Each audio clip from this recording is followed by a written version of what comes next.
Bienvenidos de nuevo a MIN Mayagüez, la patria que queremos. Antes de empezar con el episodio de hoy, tenemos un mensaje breve pero importante para ustedes, nuestros valiosos oyentes. Nos encanta crear contenido que les llegue, y queremos mejorarlo aún más. Por eso necesitamos su ayuda. Primero, asegúrense de seguir o suscribirse a MIN Mayagüez, la patria que queremos, en Spotify o en su plataforma de podcasts favorita para no perderse ningún episodio. Activen las notificaciones, no queremos que se pierdan cuando publiquemos contenido nuevo. Segundo, nos encantaría saber su opinión. ¿Tienen comentarios sobre el tema de hoy? ¿Una sugerencia para un futuro episodio? ¿O simplemente quieren saludar? Déjennos un comentario o reseña, esto nos ayuda a crecer y asegura que hablemos de lo que les interesa. Pueden dejar sus comentarios en la sección de Spotify, escribirnos en redes sociales MIN Mayagüez, para unirse a nuestra lista de correo y recibir actualizaciones exclusivas. Muy bien, ahora sí, comencemos con el programa de hoy.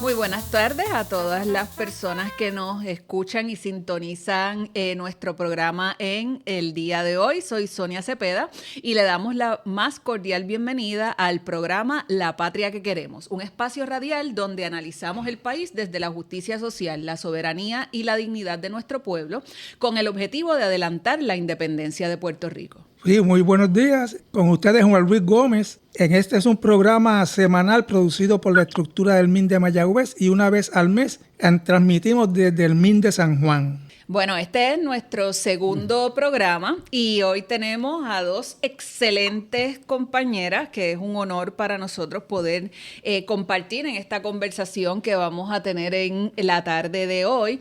Y en el programa de hoy nos acompaña la compañera Rosalina Abreu, lideresa comunitaria de muchísimos años. Ya ella nos contará un poco más adelante de la Asociación Recreativa y Educativa Comunal del barrio Mariana de Humacao, Arecno. Y también tenemos a Doris Pizarro Claudio, trabajadora social, profesora jubilada de la Escuela Graduada de Trabajo Social de la Universidad de Puerto Rico y una facilitadora comunitaria. El programa de hoy lo estamos conceptualizando y lo hacemos, ¿verdad? Porque en tiempos de crisis, en tiempos de colapso institucional, en tiempos de total abandono gubernamental, y esto no es de ahora, pero definitivamente el tiempo de crisis ahora nos está haciendo más daño que nunca. Las comunidades organizadas nos han demostrado que el país se sostiene desde abajo y sobre todo, ¿verdad? Nos sostenemos entre nosotras y nosotros para trabajar con las necesidades más apremiantes. Pero también es importante afirmar algo desde el inicio. La organización comunitaria no sustituye al Estado. El gobierno tiene responsabilidad constitucional y ética de garantizar los derechos. Las comunidades organizadas resisten y construyen, pero no deben cargar solas con el peso del descalabro estructural. Hoy vamos a estar trabajando lo que es el trabajo comunitario y desde la experiencia de Rosalina, también desde la experiencia de Doris y un poco de contexto. Hace varias semanas yo estaba en un simposio que también estábamos trabajando con organizaciones comunitarias y a mí siempre, ¿verdad? Dentro de la crisis en la que estamos, me gusta puntualizar lo que también estamos haciendo. Más de las veces nos vamos, ¿verdad? En estos viajes de pesimismo y yo creo que debemos superar eso, debemos hacer un análisis estructural de la realidad que tenemos y lo que la colonia nos impone, pero también debemos de visibilizar lo que es la tradición comunitaria que no viene de ahora, que no viene desde el huracán María para acá, que no viene desde los terremotos, viene de históricamente, ¿verdad? Donde las comunidades se han organizado, donde hay mucho trabajo de base para atender las propias necesidades desde los los años de, ¿verdad?, de dependencia estructural y de una reducción de la responsabilidad del Estado de atender lo que realmente necesitan las comunidades, poniendo, ¿verdad?, todo el dinero y todo lo que son las políticas públicas en otros lugares que sabemos que no son los necesarios. Nos gustaría comenzar con Rosalina. Oye, Rosalina, háblanos un poco de la historia de ARECMA y su objetivo principal. Sí, con mucho gusto. Bueno, ARECMA es una organización de base comunitaria, se crea desde 1982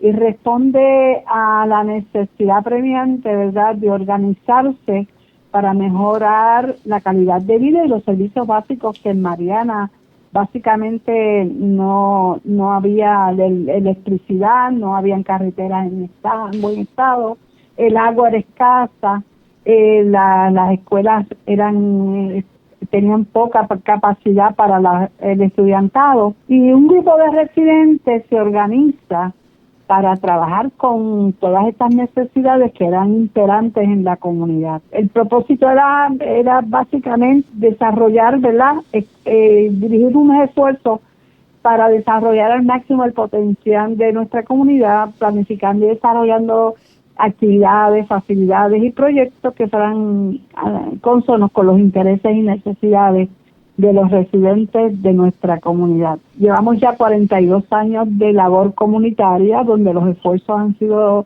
dirigidos particularmente a que nuestra comunidad esté bien, que sea una comunidad sólida y que tengamos una capacidad de resiliencia y de manejo de los proyectos, y donde todos están incluidos, y por lo tanto pues ha permanecido por muchos años trabajando por la comunidad. ¿Qué necesidades urgentes enfrenta el barrio Mariana en este momento? Ahora mismo tenemos un problema bien grande con energía eléctrica, tenemos apagones continuos, la gente todavía no está preparada, ¿verdad?, con los equipos necesarios para enfrentar la escasez de energía eléctrica.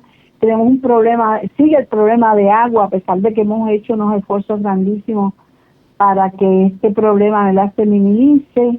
Tenemos un problema de educación, nos han cerrado de 5 escuelas que tenían, nos han cerrado 4 escuelas, solamente han dejado una escuela operante, y la falta de oportunidades para nuestros jóvenes, para que no se nos vayan del barrio o no abandonen la isla, para que tengan un empleo seguro y aceptable. La cuestión económica, yo creo que también es importante trabajar. Así que miramos y básicamente estamos como todo Puerto Rico, ¿verdad?, avanzando poquito a poquito y tratando de hacer lo máximo con lo poco, pero trabajamos y estamos conscientes de que no es nuestra necesidad particular.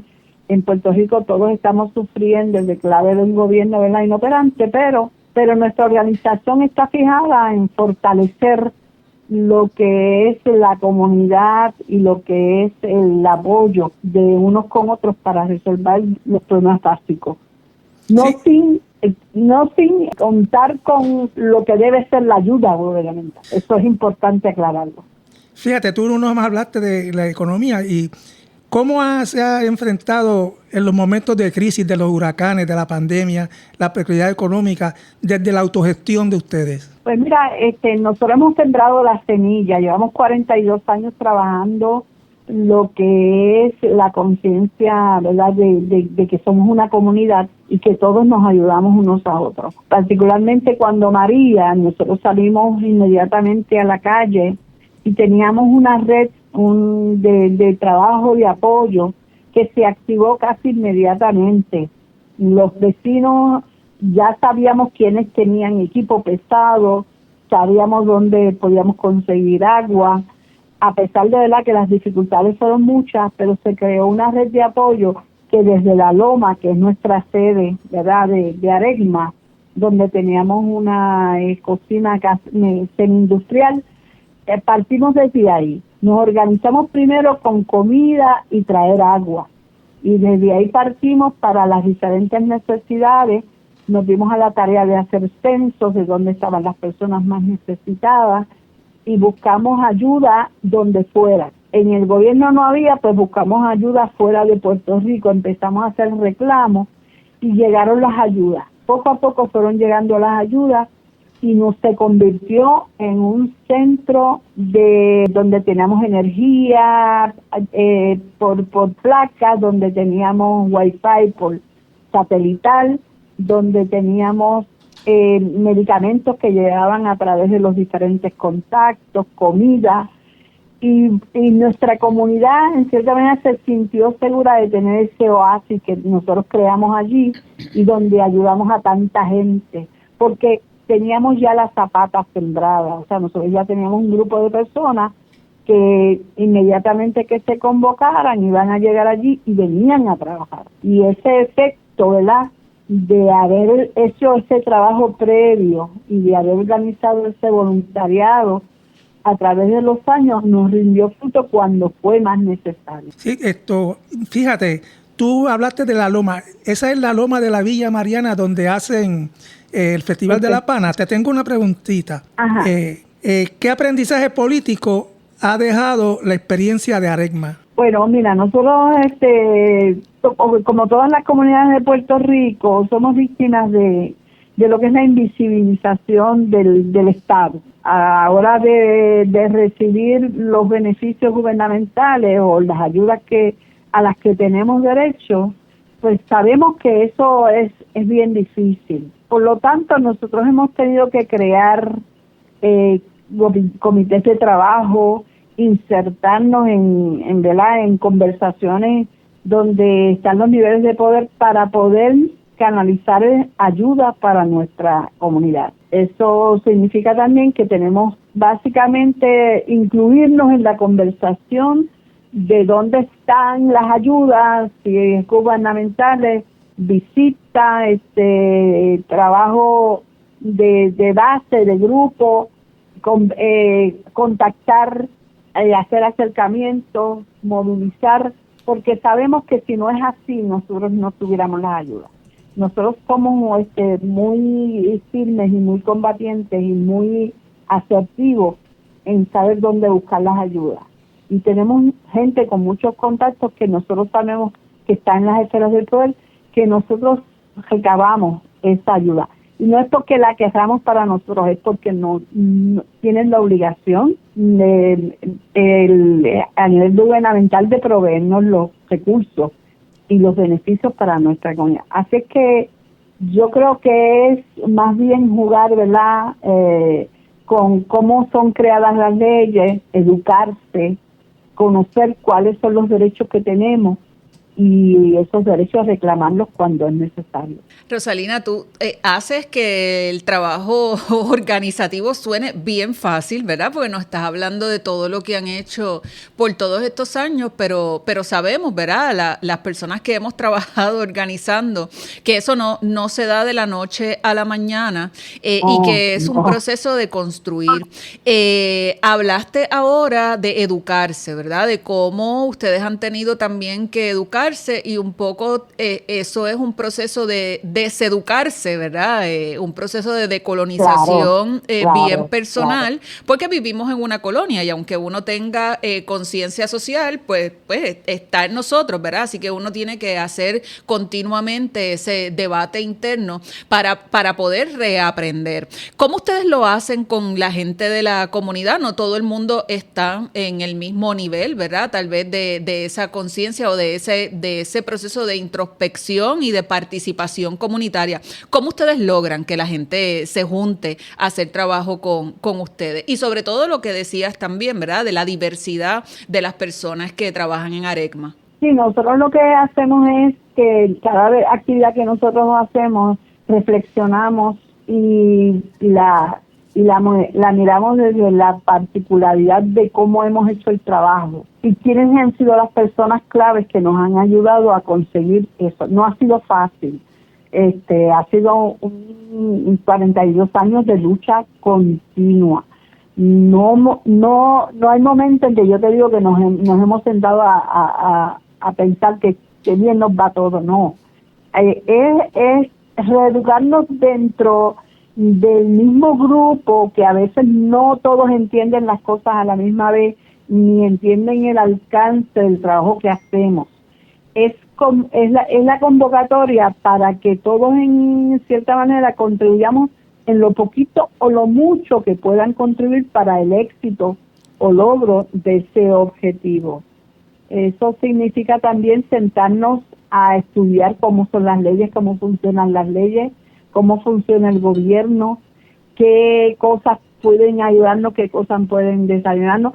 Y en ese sentido, inclusive incluimos a la universidad. Dorista aquí puede dar fe de que nos insertamos con la universidad desde las experiencias de la comunidad y de la sabiduría de la universidad, y hacer grupos para reflexionar sobre cómo podíamos atacar y salvaguardar nuestros derechos y ayudarnos con los propósitos que teníamos. O sea, eso fue estudios intensos también, grupos de aprendizaje, grupos que trabajaron de diferentes estrategias, y eso pues no fue de la noche a la mañana, fueron muchos años trabajando para que la comunidad entendiera la importancia del trabajo colectivo y de cómo todos nos podemos ayudar y cómo todos podemos colaborar desde lo poquito, como diría, o lo mucho. Muchos tienen diferentes habilidades, tienen diferentes contactos. Todo eso se aúna y se define en el trabajo colectivo. Hablas de esos grupos de aprendizaje, ¿verdad? Y me llama mucho la atención, pero yo creo que hay que formar muchos más grupos de aprendizaje con esas características. ¿Cómo los convocan? ¿Cómo ustedes se convocan mensualmente, semanalmente? Si tienen alguna estructura particular en Aregma que sostiene este trabajo, ¿verdad? De muchas personas y de muchos años. Sí. Nosotros tenemos una junta directiva compuesta por 9 miembros que se eligen cada 2 años de forma, ¿verdad?, democrática, y estas personas se dedican, ¿verdad?, a crear un plan de trabajo específico con metas a largo o corto plazo para que podamos desarrollar los proyectos que queremos desarrollar. ¿Y cómo lo vamos a hacer? Usando una metodología, ¿verdad?, de cómo lo vamos a hacer, cuáles son los puntos más importantes, enfocarnos en el logro de ese objetivo particular que hemos diseñado.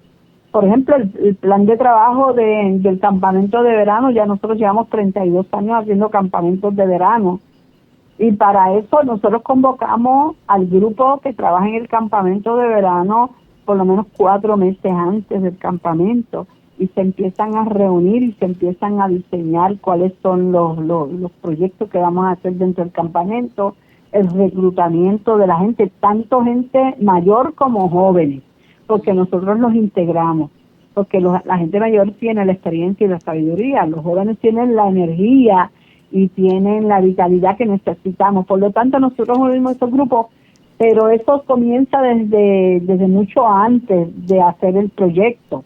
También es lo mismo que en el Festival de la Pana, eso se convoca desde 5 meses antes, donde empezamos a formular cómo lo vamos a hacer, un proyecto cultural bien amplio, con un desarrollo, ¿verdad?, cultural que abarca todo Puerto Rico.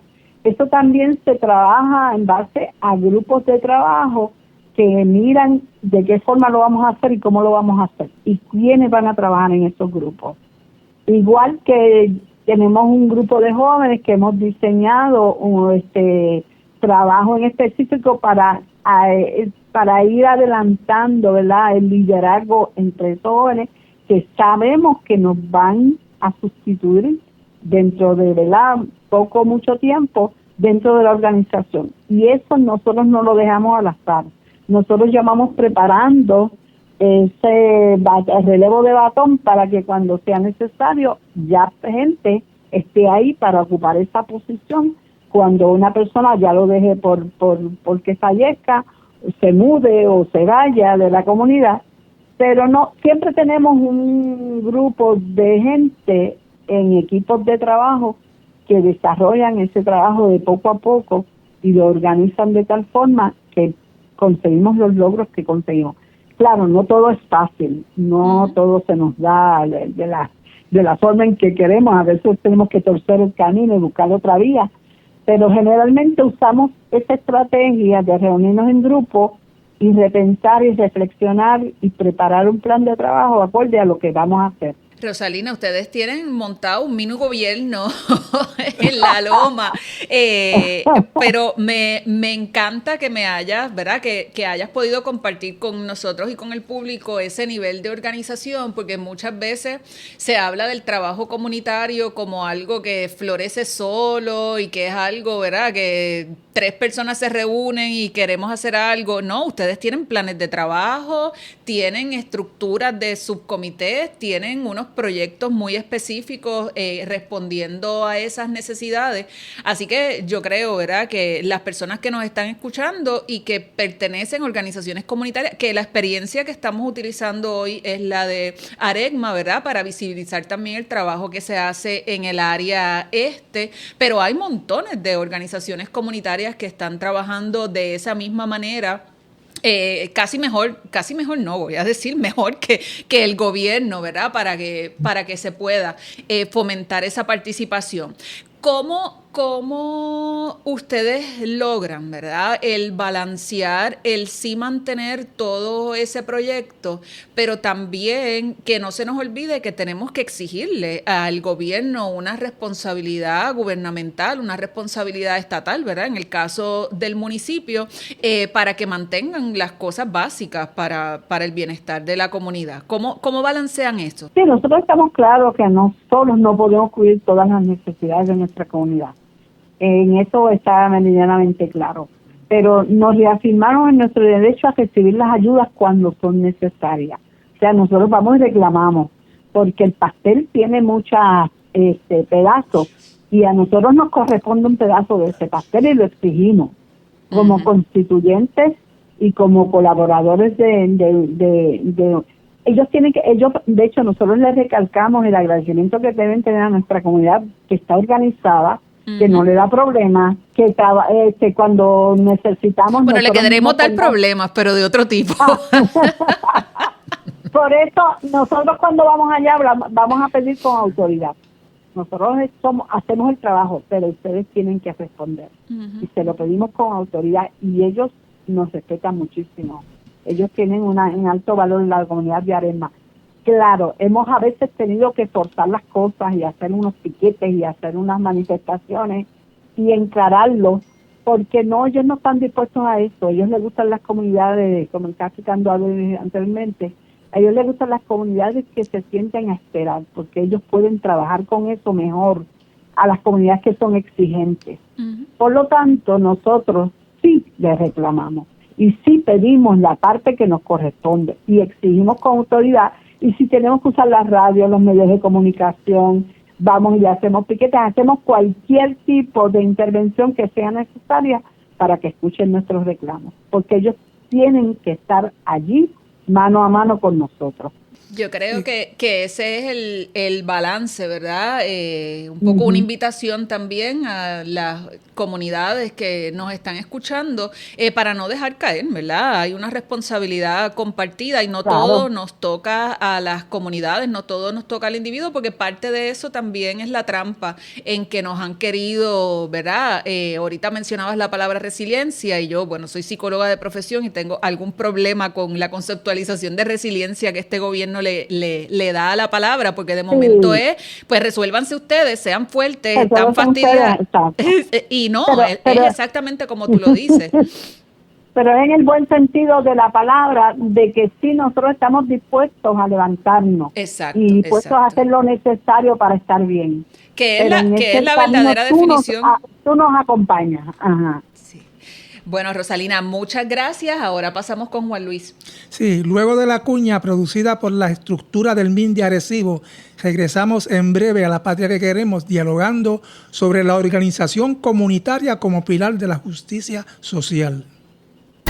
Oye, ¿qué te parecen las personas que dudan de nuestra capacidad para autogobernarnos y dirigir los destinos de la patria puertorriqueña? Que deben ser personas que no han estudiado las propuestas de nuestro movimiento en áreas vitales como el desarrollo económico y nuestra visión para el futuro, basadas en la expansión y privilegio de los mercados internos sin renunciar a las exportaciones y esfuerzos dirigidos a crear capital nacional para sostener una economía propia que nos permita salir de la dependencia de Estados Unidos. Incluye también fomentar inversiones favorables para el pueblo puertorriqueño que apoyen la productividad y el empleo. Y gestionar los recursos para satisfacer las necesidades actuales sin poner en riesgo las necesidades del futuro. Esto representa asumir un compromiso mayor con la educación, la investigación y el desarrollo económico. Luchar por la independencia es luchar por un futuro mejor. Piénsalo. Únete a la lucha. Seremos libres. Mensaje del Movimiento Independentista Nacional Ostosiano. Estamos de regreso en la patria que queremos. Bueno, Rosalina, vamos a seguir la conversación ahora con Doris. Te quedas por ahí con nosotros porque luego volvemos con ambas en conjunto. Así que hoy estamos reflexionando sobre la organización comunitaria, no desde este romanticismo idílico, sino como una estrategia política de organización. Y ahora me toca la difícil tarea de entrevistar a la maestra de maestras, Doris Pizarro. Doris, yo creo que Doris y yo hemos hecho muchas cosas, pero yo nunca te había entrevistado, Doris, así que todavía hacemos cosas nuevas. Así que Doris Pizarro va a compartir con nosotros, ¿verdad?, su experiencia facilitando procesos comunitarios desde hace muchos años. Doris, una pregunta simplecita para empezar. ¿Cómo el modelo colonial y neoliberal ha debilitado las instituciones públicas y desplazado esta responsabilidad hacia las comunidades? Bueno, para empezar, eso es una aseveración como el estar de acuerdo con el Día de las Madres, ¿verdad? Pero antes de entrar en la aseveración, como yo sé que este programa se va a presentar en Mayagüez, y yo soy de Mayagüez también, o sea, mi realidad es multinacional. Para decirlo de alguna manera, que quiero dar las gracias por esta invitación que se me hace, porque la experiencia de Mayagüez, como esta que recogemos, que estamos conociendo de Aregma en Humacao, es parte de un proceso de las últimas décadas que se ha dado de desarrollar una visión propia de las comunidades. Las comunidades, el concepto comunidad no es un concepto idealista, sino que es un concepto político transversal que atiende diferentes dimensiones. Es multidimensional, yo diría, porque realmente esa transversalidad comunitaria es que describía muy bien Rosalina en su experiencia de más de 40 años del trabajo con Aregma, y es la región este, porque implica también a Yabucoa, a Maunabo, porque irradia ese trabajo comunitario para diferentes realidades. Yo creo que la descripción con lo que tiene que ver con la pregunta del modelo colonial y neoliberal es lo que recoge realmente el cuestionamiento que se desarrolla en el trabajo comunitario, porque el trabajo comunitario es un concepto histórico y adopta realmente las características de la época que está viviendo.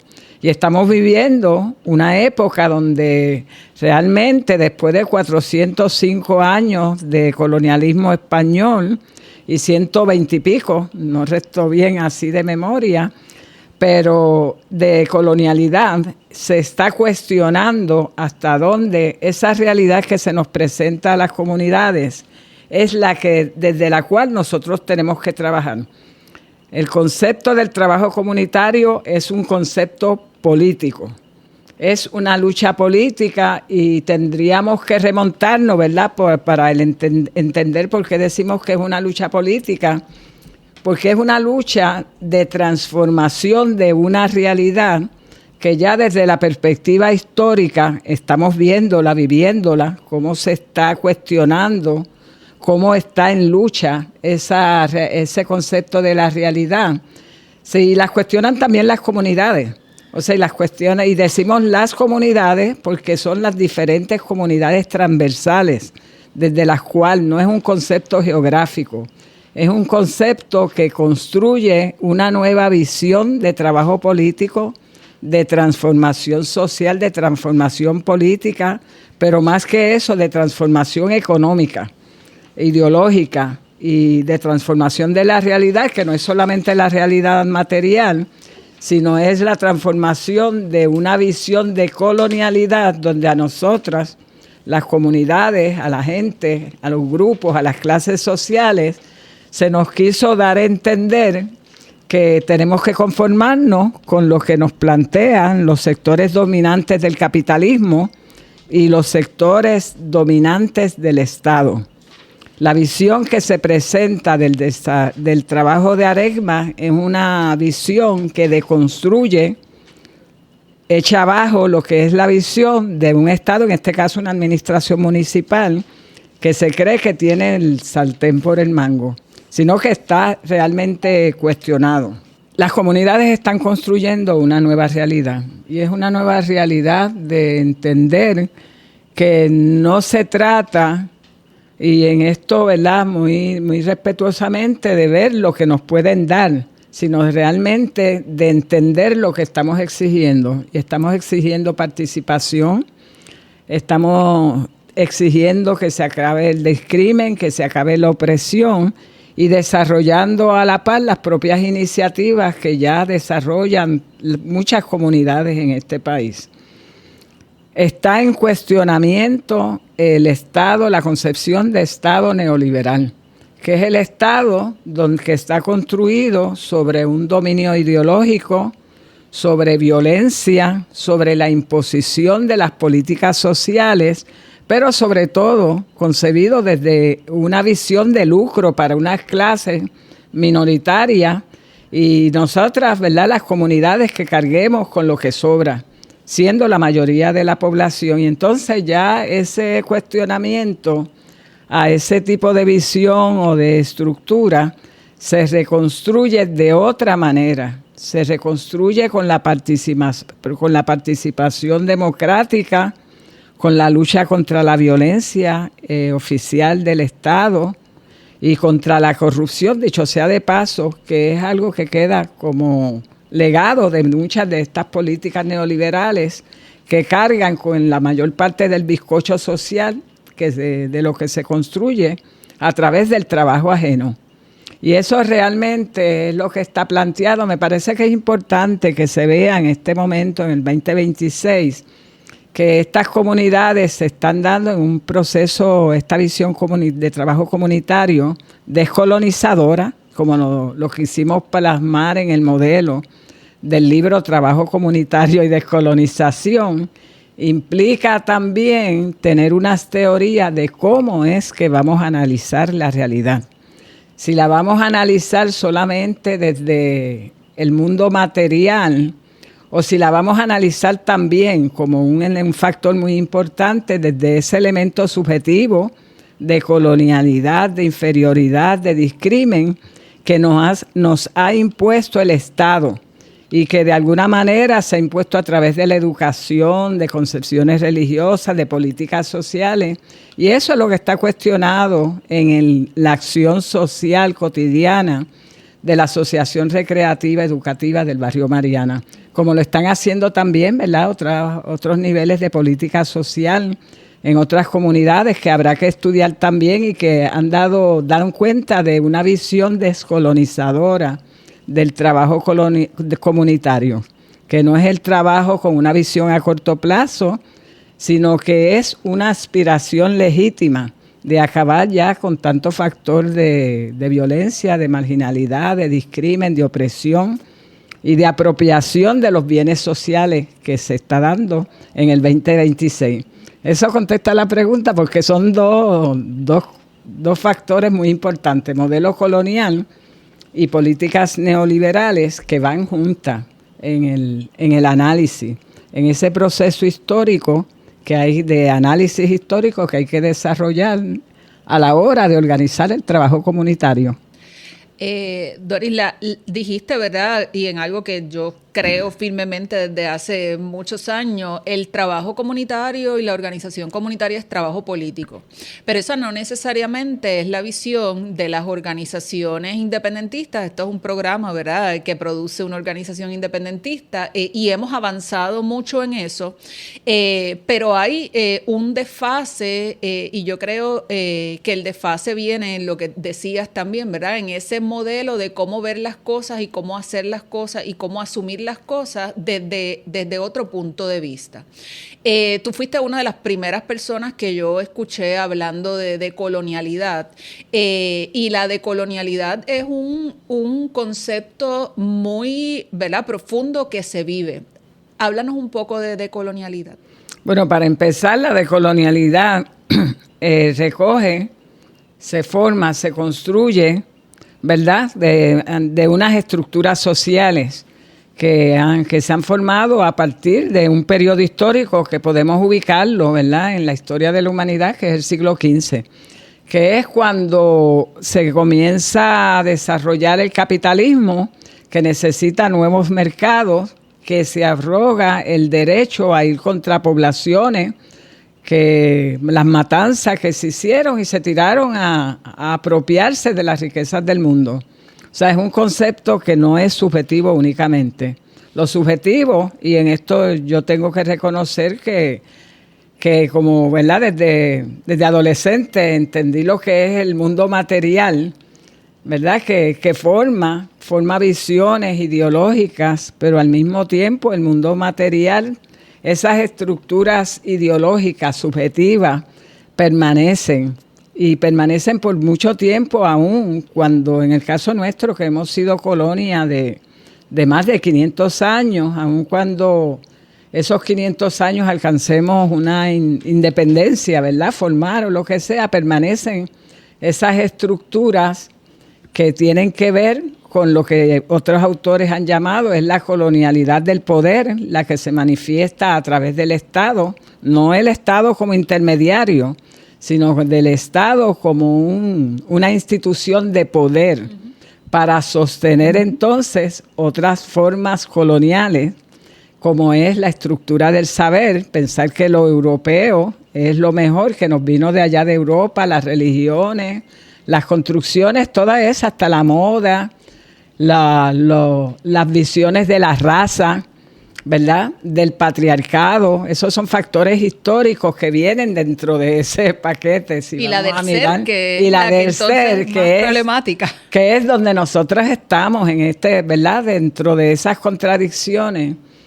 Yo pienso que en este momento esas formas de conocimiento, de acción social que hemos estado desarrollando, que podemos ubicarla, si quisiéramos y sin ser categórica, en factores históricos, ¿verdad?, porque responde al capitalismo de las crisis de los 70, de los 90, responde a unos factores históricos.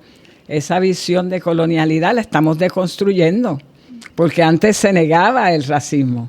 Yo recuerdo cuando la primera vez que dije en la organización donde yo milito que el independentismo tenía sectores racistas, me dijeron que no, que eso eran visiones para dividirnos, ¿verdad?, dentro del movimiento colonial. Aún dentro, aunque salgamos de la colonia, vamos a tener que seguir combatiendo estos factores de colonialidad que se han manifestado con la raza, con el patriarcado, con el género, en las instituciones educativas, en la religión sobre todo también, ¿verdad?, que no estamos cuestionando la religión, la visión religiosa o las religiones que puedan existir, sino más bien los usos que se le han dado y las funciones, los roles que se le han dado a esas instituciones como elemento de poder alterno a la labor que tiene que realizar el Estado, que no es intermediario, sino que son parte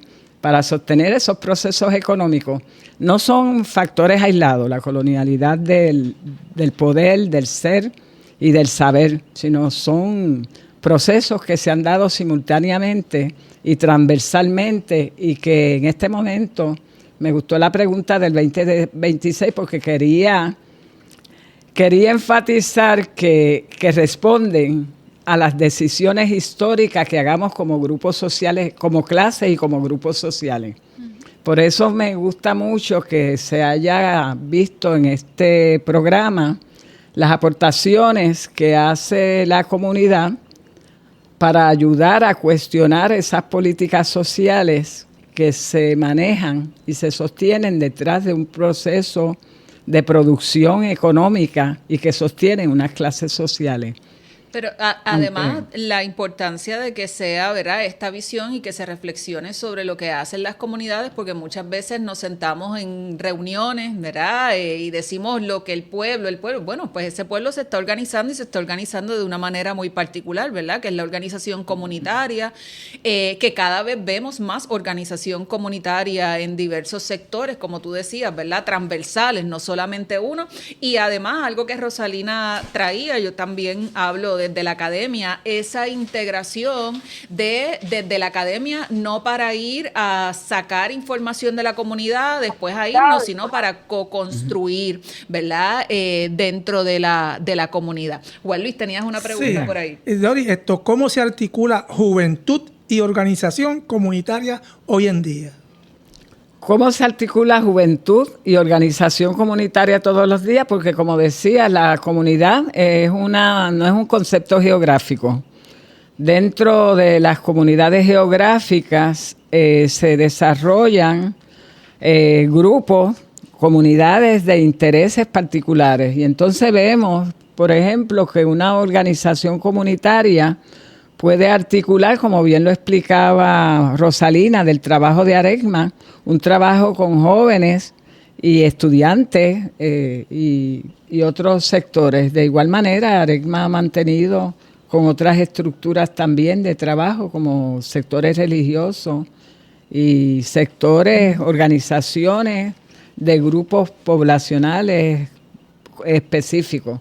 Grupos de edad, de personas de edad avanzada, no es solamente la juventud, sino que es una visión estratégica y táctica, ¿verdad?, de incidir sobre transformaciones en múltiples niveles, porque la realidad no es este concepto de lineal, donde tú empiezas en un sector y te puedes caer para empezar en otro. No, falso. Son relaciones transversales que se dan en la vida cotidiana y en las estructuras organizativas. Pero además, me acordé de algo que dijo Sonia, que no solamente, y que lo puntualizaba también Rosalina, no se trata solamente de entender la realidad. O sea, yo puedo entender la realidad, pueden haber muchos conocimientos, pero lo que es conciencia propiamente es lo que puede definir en unos periodos específicos, en unos momentos dados, las posibilidades de transformación que desarrollen esos grupos específicos vinculados entre sí de la comunidad. O alguien que dijo, Marx creo que fue, no se trata de conocer el mundo, sino de transformarlo. Y entonces estamos hablando de niveles de conciencia. Pero además, hablar de niveles de conciencia es tomar partido. Es tomar partido todo el tiempo y hacer decisiones que yo entiendo perfectamente que pueden, ¿verdad?, se tienen que hacer desde esa perspectiva individual, pero también hay que hacerlas como grupo, como de comunidades de intereses particulares y hablarlas desde un reconocimiento de la participación, de la deliberación, y ya entramos en cosas un poco más operativas y metodológicas, pero implica también visualizar desde qué lugar, porque no las vamos a ver desde la academia. Uh-huh. Y entonces a veces invitamos organizaciones a la academia, yo que estuve unos años en la academia, y hablamos y discutimos la realidad, pero donde realmente podemos, desde la perspectiva de una educación popular, interactiva, dialógica, de reconocimiento de lo que aporta cada cual, desde la educación popular, ¿verdad? Eso le pusieron nombre hace tiempo.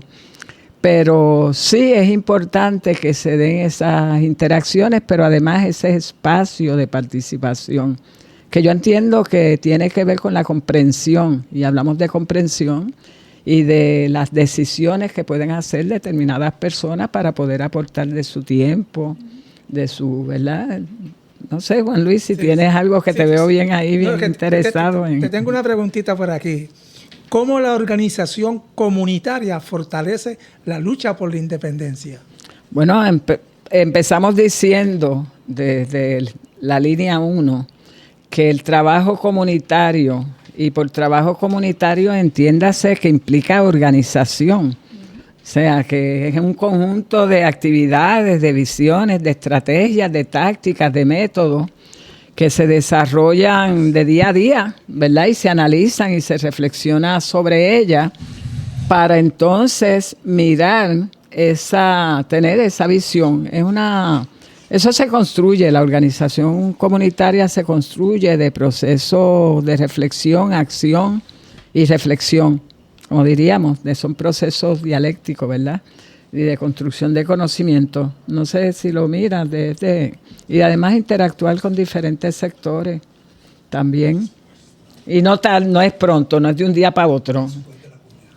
Bueno, ahora seguimos nuestra conversación con estas dos maravillosas mujeres y organizadoras. Vamos a una segunda cuña producida por el MIN de Arecibo. Oye, ¿qué te parecen las personas que en cuanto a la independencia lo ven todo negativo y prefieren seguir como colonia o desaparecer como estado al interior de Estados Unidos? A esas personas se les olvida que somos un pueblo valiente, creativo y al unirnos capaz de lograr grandes cosas, como enfrentar y hacer retroceder e irse permanentemente a los buques de guerra de la OTAN y sacar de Vieques a la Marina de Guerra de Estados Unidos. Y a pesar del yugo colonial despiadado, somos una nación. Enarbolamos con orgullo nuestra bandera, atesoramos nuestra identidad y cultura y no cesamos de luchar para hacernos cargo de nuestra vida colectiva y forjar una patria digna de emulación. Una patria con énfasis en el desarrollo de las personas, la justicia social y la soberanía alimentaria, incentivando y protegiendo la producción local, el comercio y la agricultura, reduciendo la dependencia de las importaciones. Luchar por la independencia es luchar por un futuro mejor. Piénsalo. Seremos libres. Mensaje del Movimiento Independentista Nacional Ostosiano.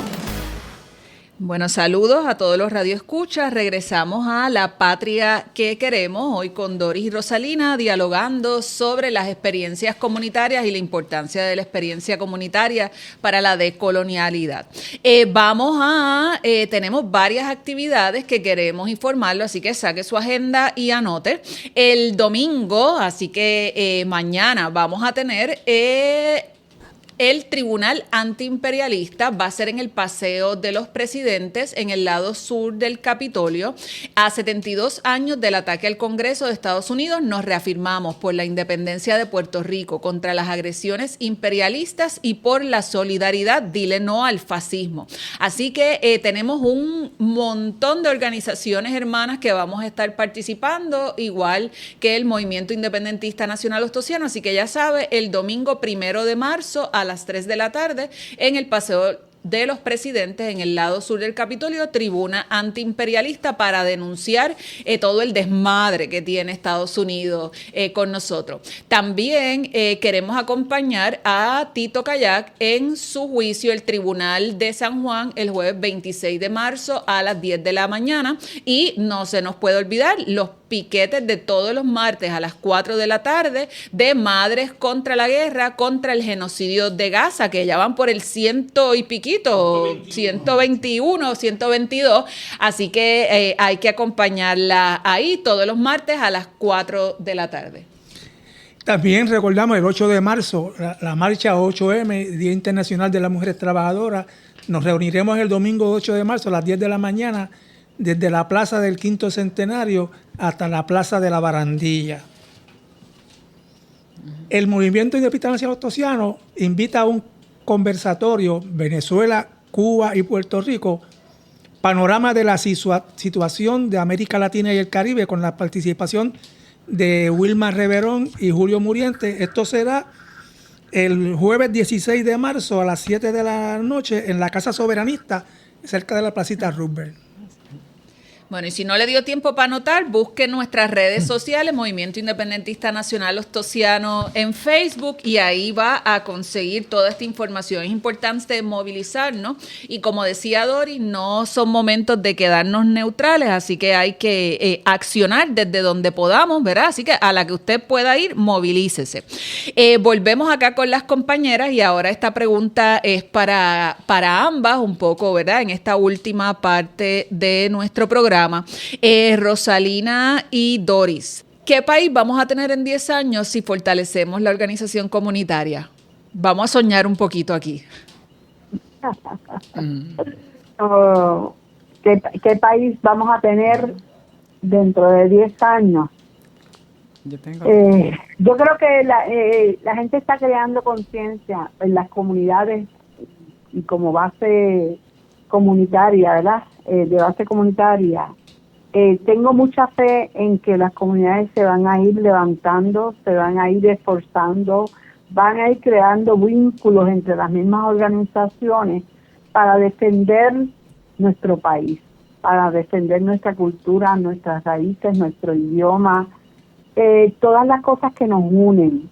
Yo pienso que hay mucha gente, muchos jóvenes, a pesar de que se habla mucho de la juventud, pero nosotros tenemos mucha fe en nuestra juventud, en la posibilidad de que ellos quieran ver un Puerto Rico mejor. Yo creo que se están levantando esas bases para que ellos tomen la batuta y sean ellos los que reafirmen que este país es de los puertorriqueños y que vamos a ir avanzando en este camino. Pero en la base comunitaria, en las comunidades, yo creo que se está dando ese proceso un poquito más acelerado. Yo pienso que yo he visto muchas más organizaciones en diferentes puntos buscando cómo fortalecerse, buscando cómo comenzar a trabajar en los issues que son particulares de ellos, pero que a final de cuentas son de todo Puerto Rico. Yo tengo mucha fe, veo un Puerto Rico con mucha energía, con mucha conciencia cultural, política, que va a ir avanzando. No es fácil, pero va a ir avanzando y lo veo con muchas posibilidades. Mira, Rosalina, lo dijiste en la primera parte en 3 palabras, ¿verdad? Estoy aquí, estaba bien atenta a lo que estabas diciendo. ¿Qué país es el que vamos a tener en 10 años? El que estamos construyendo, el que describió Rosalina, ¿verdad? Rosalina, para no expandirme de las 3 palabras, pero además es el de las 3 P. Es un país de participación, de 4 países de participación, de propuesta y de paz. Eso es, viste que en 7 palabras, y entonces la que recogen: organización, conciencia, organización y conciencia, 9 palabras. Ahí tenemos ya casi para un plan de trabajo de 10 años. Me encanta, ¿verdad?, cómo ambas contestaron esta pregunta, y vuelvo, ¿verdad?, lo traía ahorita. A veces trabajamos desde la frustración de todo lo que está pasando, y se vale frustrarse, se vale a veces sentirse cansada, se vale uno decir, Dios mío, pero ¿qué está pasando? Nos están pasando el rolo. Pero también tenemos que, ¿verdad?, que volver y levantar cabeza, porque eso es justo lo que quiere el gobierno, eso es justo lo que quiere la colonia, ¿verdad? El desbaratarnos como seres humanos, el que nuestra salud mental, nuestro bienestar se siga deteriorando para poder seguir viviendo en la colonia. La colonia destruye, y destruye cada parte de nosotros como seres humanos, y si algo ¿verdad?, sabemos hacer las puertorriqueñas y los puertorriqueños es resistir. Juan Luis, ¿tienes una pregunta? Sí, tengo una preguntita por aquí. ¿Cómo enfrentamos el colonialismo sin organización de base? Con organización de base. Esa está difícil, porque ya organización formó parte de las 7 palabras. Pero podemos añadirle, Sonia, que esto es un consejo de gratis. Hay que reflexionar, ejercitarse y volver hacia la organización. No frustrarnos. Sí. Reconstruirse, las 3 R. Yo creo que hay las dos, en reeducarnos y volver a la organización. Nosotros, ¿verdad? Todas las que estamos aquí, Juan Luis, y no lo ven y no lo hemos mencionado, a Luis López, que está organizándonos aquí en todo lo técnico. La otra vez tampoco lo mencionamos. Luis López, ¿cómo permite que te hagamos eso? Sin Luis no hay programa en el área metro. Pero hemos estado organizados, ¿verdad? Creemos profundamente en la organización y aunque, como dije, se vale frustrarse de vez en cuando, hay que volver, hay que tener estas conversaciones que energizan, hay que ver lo que están haciendo, hay que conversar y organizar y accionar. Así que para cerrar nuestro programa nos gustaría unas palabras finales de las dos compañeras para cierre. 30 segundos. Bueno, yo voy a recomendar que accedan al libro Trabajo Comunitario y Descolonización, que tiene 3 narrativas excelentes. Una es la experiencia de Arecma, otra es la experiencia del proyecto Enlace del Caño Martín Peña. El modelo no es un modelo cuadrado, ¿verdad? Es un modelo que cada cual lo adopta, pero es sí decolonial. Y además quiero darle el crédito a las compañeras que lo construimos. En primer lugar, a la profesora Raquel Seda Rodríguez, ¿verdad? Que es profesora de trabajo social, que construyó, ayudó, nos convocó para hacer este modelo.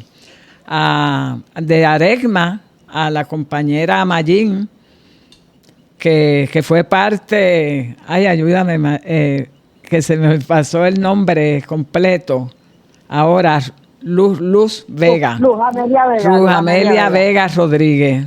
A Magdorfila, a Wilfredo, que reconstruyó, Alejandro Coté, que fue parte de la narrativa del proyecto Enlace, y a esta que conversa.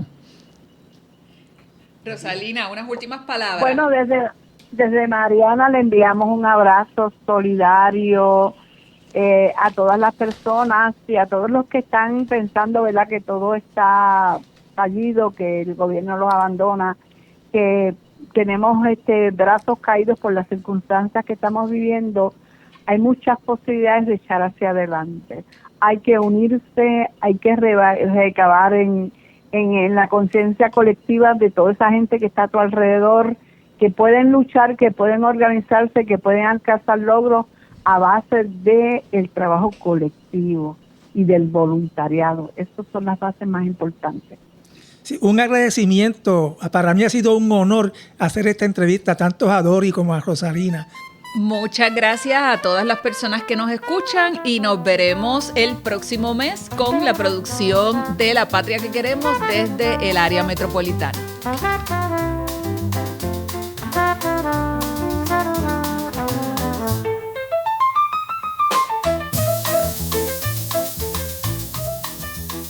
LRSR Podcasts graba y produce podcasts para MIN Mayagüez y otras entidades en colaboración con sus respectivos equipos, con el propósito de educar e informar al pueblo de Puerto Rico sobre temas de soberanía e independencia. No participamos en la selección de contenido ni en la elección de participantes. Esperamos que encuentren nuestro trabajo interesante y útil. Agradecemos sus comentarios y sugerencias y les animamos a compartir nuestros podcasts.